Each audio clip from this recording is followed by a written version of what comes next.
Hello হ্যাঁ হচ্ছে মুখত না এই মুখত না মাইকটা মুখত না কথা সাউন্ড ভালো হবে প্রথমে কথা হচ্ছে এখানে জমি দাতা কেনা জমির পরিমাণ কতটুকু এটা আমরা জানতে চাই জমির অবস্থান এখন কি অবস্থায় আছে দখলে আছে না বেদখলে আছে স্কুল খাচ্ছে না অন্য মানুষ খাচ্ছে নাম্বার 4 সমস্ত জমির পেপার আমরা দেখতে চাই এই প্রতিষ্ঠানে কতটুকু কে কে জমি দিচ্ছে সেই জমিগুলোর পেপার আমরা ডকুমেন্ট আমরা দেখতে চাই জমিদাতার মাল পথে কার কাছে চাকরি হয়েছে তারা এখান থেকে জমি দিয়েছে সেই জমিদাতার পক্ষ থেকে কার কাছে চাকরি হয়েছে সেটা আমরা জানতে চাই নাম্বার 5 সব সুযোগ সুবিধা থাকা সত্ত্বেও জমিদাতার চাকরি দেওয়া হয়নি কেন আর কি চাকরি করার অধিকার ছিল না ছিল যোগ্যতা ছিল না ছিল জমিদাতাকে কেন চাকরি দেওয়া হয়নি এটা আমরা জানতে চাই জমিদাতাকে চাকরি না দিয়ে টাকার বিনিময়ে চাকরি দেওয়া হলো কেন ঠিক কেন চাকরি দেওয়া হলো নাম্বার 7 মাইকটা না মুখত ধরো মুখত তারা এই টাকার হিসাব নিকাশ দেখাতে হবে আয় ভাই টাকাটা কোন খাতে কোথায় খরচ হলে কত টাকা নেওয়া হতো এটা আমরা দেখতে চাই জনসম্মুখে নাম্বার হচ্ছে 9 সদিনের মায়ের যে চাকরিটা নাই কেন আমি বলেছি সদিনের মায়ের চাকরিটা বাতিল হলো কেন মাইকটা মুখে নাও সদিনের মায়ের চাকরিটা কেন বাতিল হলো সে তো ইন্ডিয়ান জানি ছিল 2 বছর থেকে 3 মাসে টাকা উত্তোলন করছে ব্যাংক থেকে ডকুমেন্ট আছে তার চাকরিটা কেন বাতিল হলো কেন অধিকার ছিল না যদিও আমাদের অন্য ধর্মের লোক সে আমাদের প্রতিবেশী ভাই তার চাকরিটা কেন বাতিল হলো কোন স্বার্থে কিসের লোক হাফিজুর ভাই রহমান দেখছাই ইনশাআল্লাহ জমিদাতা ছাড়া যারা চাকরি নিয়োগ আছে তাদেরকে বহিষ্কার করে ওই জমিদাতাকে চাকরি দিতে হবে যারা জমিদাতা নাই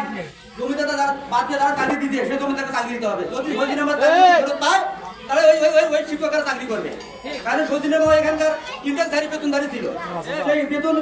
বাদ দিয়ে যদি চাকরি আরাধনা দেওয়া যায় তাহলে তারা চাকরি যারা করতে যাবো তাদের বাদ দিয়ে পড়া করবে নাম্বার 14 আচ্ছা আসুন কমিটি হওয়ার সময় জমিদাতা এবং এলাকার সবাইকে নিয়ে জনসম্পর্কে কমিটি করতে হবে একাই ঘরের মধ্যে ঢুকে চুরি করে কোনো কমিটি করা যাবে এই প্রতিষ্ঠান এলাকার সবার জমিদাতার অধিকার আছে ওরাও বলবো না তাদের অধিকার বাদ দিয়ে একটা আলাদা করে কমিটি গঠন করে ঘরের ভিতর এটা আমরা মানবো না জনসম্পর্কে কমিটি করলে কাজ করলে ভালো হবে কাজ করলে টাকা আমরা জনগণের সিলেক্ট করি কোন ঘরের ভিতরে আমরা কমিটি দেখতে চাই না পয়েন্টগুলো বলে দাও বল এটা নিয়ে বল কত টাকা লেখছে এই স্কুলের এর আগে ছিল মাসিক ফি ছিল না রকুল চেয়ারম্যান রকুল চেয়ারম্যান মারা যাওয়ার পর থেকে এখানে মাসিক বেতন চালু হয়েছে কথাটা সত্য কিনা আরে এই এলাকার আমরা সবাই জনসাধারণ ছেড়ে খাওয়া মানুষ আমরা সবাই জানি আমরা এখানে তাই কিনা বেতন সবাই পড়াশোনা করবে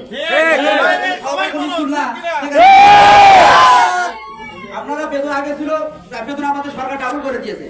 আমার কোনো ক্ষয়ক্ষতি কোনো হয়নি তাহলে সেখানে মাসিক ফি কেন নেওয়া হবে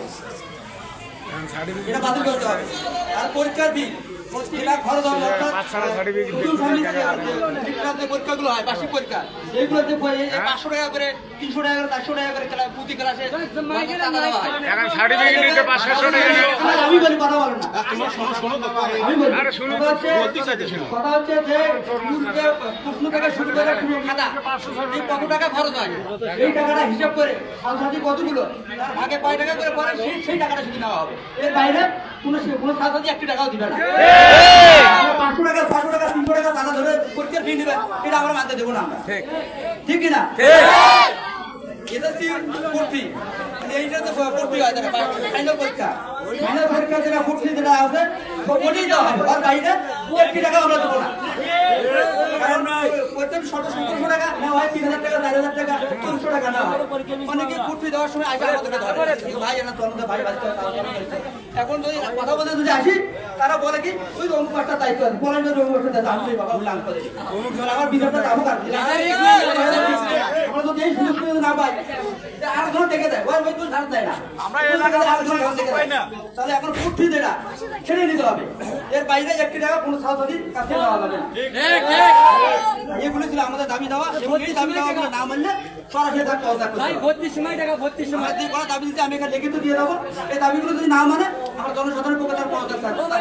32 টাকা দাও ভর্তি ফি সব ফি উঠলে ওটাও ভর্তি ফি একবারে সব ফি বই লিখবি তারও ফি সব বাদ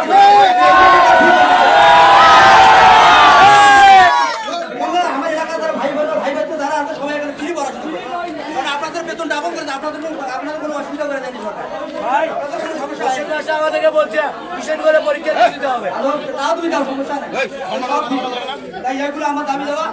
এগুলো আমার বলবে কিসের করে আমরা দাবি করবো আরে সবাইকে কথা বলতে হবে। আসলে সব সার্টিফিকেট নিতে আসা প্রশংসাপত্র নিতে আসা প্রশংসাপত্র নিতে 300 টাকা লাগে আমার কি সরকারের দাম 300 টাকা আমার সরকারের দাম 300 টাকা আমি বলা বলি তারা দেশ টুকে দিবে 50 টাকা 100 টাকা আপনি এটাই দিবেন এর বাইরে আপনি দাবি করতে পারবেন এটা আমরা দাবি করতে পারি ঠিক আছে আর হচ্ছে এখানে সবচেয়ে বড় কথা হচ্ছে এই দুইটা প্রতিষ্ঠান আমদানি করছি আর তার তো অবদান এই আমরা যে দোকানে দিয়ে তার ঋণ শোধ করতে পারবো না তার ছেলে আমি ফ্রি পরীক্ষা দিতে পারি না কেন তাহলে এই কেন এই জবটা কেন বলেন আমি কি ফ্রি পরীক্ষা দিতে পারি না আমার কি সহযোগিতা নাই তাদের ওসিলে আপনার চাকরি হচ্ছে এখানে এই দিদি কাছে এখানে তারা পরিবার থেকে যদি এখানে চাকরি না হয় পরীক্ষার পড়াশোনা যদি না হয় তাহলে এই দুঃখ আমরা ভুলে রাখবো আপনারা বলে দুঃখ আমরা ভুলে রাখবো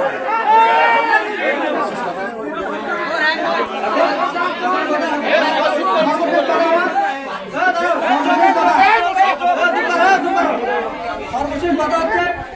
এই প্রতিষ্ঠানের দ্বারা জমিদাতা এবং হামিদ আলী মুন্সিফকে অবদান যেটা আছে চাকরি দেওয়ার ক্ষেত্রে কমিটি করার ক্ষেত্রে এই দুই পরিবারকে অবশ্যই এখানে উপস্থিত সময় রাখতে হবে চাকরির ক্ষেত্রে জমিদাতা এবং হামিদ আলী মুন্সিফ পরিবারকে দেখতে হবে এবং তারা যদি যোগ্যতা সম্পদ না থাকে তখন আমরা এলাকায় বাইরে যাওয়া যাবে এলাকাতে ওই এলাকার থেকে লোক নিয়ে আসলে সেটা হবে না এলাকার লোক এলাকা থেকে লোক নিতে হবে এটা আমাদের দাবি হামেদ আলী মুন্সি কষ্ট করে প্রতিষ্ঠান করে হামেদ আলী মুন্সি কিনে দিলে আমার স্থান পায় না হামেদ আলী মুন্সি এতগুলো যে পরিশ্রম করে গেছে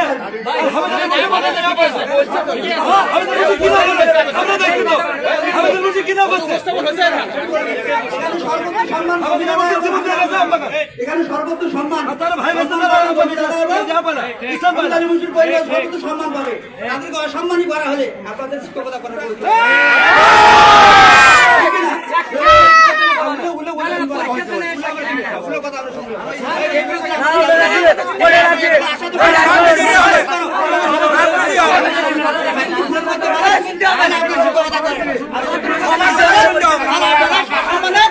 এখান থেকে বিদায় হয়ে যাবে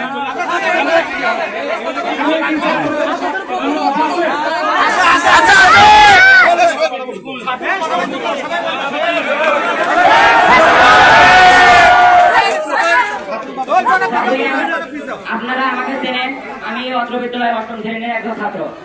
আমি যখন ক্লাস 7-এর বার্ষিক পরীক্ষা দিতে যাই, আমি আর আমার বন্ধু, আমার নাম মোহাম্মদ শিমুল মিয়া, আমার বাবার নাম মোহাম্মদ আব্দুর রশিদ আকন্দ, আমার গ্রাম আনাজি ছত্রগাছা। আমি যখন 7ম শ্রেণীতে বার্ষিক পরীক্ষা দিতে যাইছিলাম, সবার একজন স্যার স্যার বলছিল যে, আর আমার বন্ধুকে বলছিল যে টাকা তোমাদের বাবা কেন দিবে, তোমরা কিষেন করে টাকা দিতে পারো না? আমরা কি জানি বলে দাও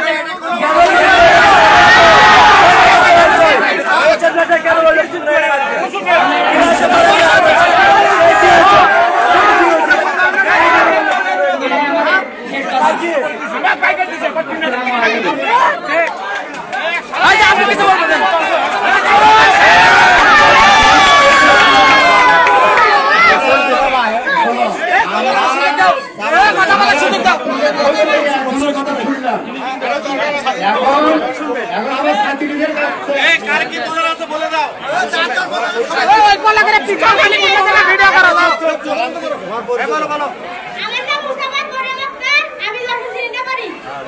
আমার বাবার নাম মোহাম্মদ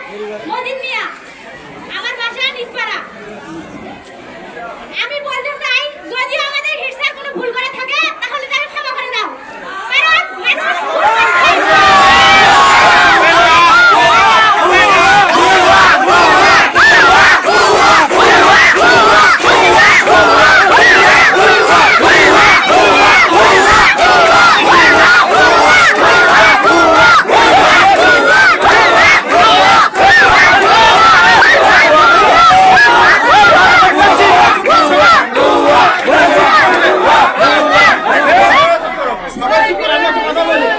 এখানে কিন্তু সবার কথা আমরা শুনবো। এ শোনো, এখানে উত্তেজিত হওয়া যাবে না। যাই যা বলবো আমরা শুনবো। সুযোগ দাও, সবাইকে একই কথা বলবে। সবাই কথা শুনবে। বলো তো সাথী ভাইরা।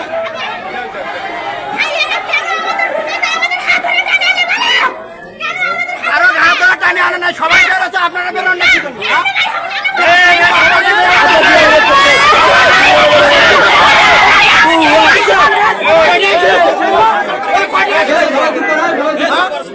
সবাই যদি বেরোতে পারে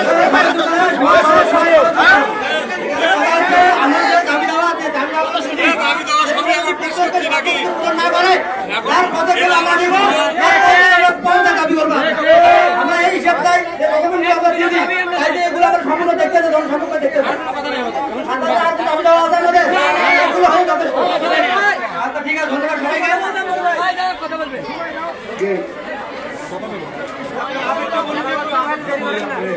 আসসালামু আলাইকুম। আচ্ছা বড় ভাই, আপনাদের কাছে আমার একটা দাবি, আপনারা আমাদের আন্দোলন স্যারের পথে দেখছেন, ভালো কথা, সেটা বড় কথা নয়। আমরা অংশগ্রহণ করবো কি করবো না আন্দোলনে, সেটা বড় কথা। কিন্তু আপনারা আমাদের রুমে যা আমাদের সাথে ওরকম ব্যবহার করলেন কেন? আদিকে আপনারা জাকারিয়া ভাই মনে হয় আদিকে মারামারি করার চেষ্টা করছিল, তারপরে মরিয়মকে, তারপর সাদ্দাম, আমাদের হচ্ছে যে একটা দরদার আছে ওর সাথে ধাক্কা ধাক্কা করতেছে, তাতে মরিয়ম কতটা আঘাত লাগছে, সেটা কি হবে? আমি বলি